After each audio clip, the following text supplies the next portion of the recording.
সত্যি হাত জোর করে মাথা নিচু করে সবাইকে ধন্যবাদ।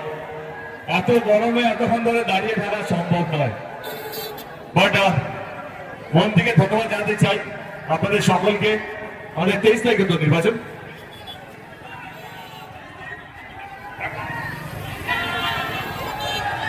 আমার ইলামবাজারে 23 তারিখে নির্বাচন।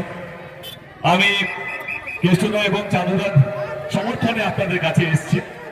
আপনাদের যদি মনে হয় আমার দল এবং আমার দলের প্রত্যেকটা কর্মী, কেষ্টদা এবং এখানকার প্রত্যেকটা কর্মী আপনাদের হয়ে কাজ করতে পেরেছে, তাহলে 23 তারিখে আপনাদের ভোট এবং আপনাদের আশীর্বাদ এবং আপনাদের দোয়া আমি আমার প্রার্থী চাঁদুদার প্রতি চাইতে এসেছি আপনাদের কাছে। 23 তারিখে ইভিএম মেশিনে 1 নম্বর বাটন টিপে চাঁদুদা এবং আমাদের দলের হাতটা শক্ত করবেন। ভালো থাকবেন সবাই, থ্যাংক ইউ সো মাচ। দেখা হবে, চলো গাড়িটা, চলো গাড়িটা মুখ করো।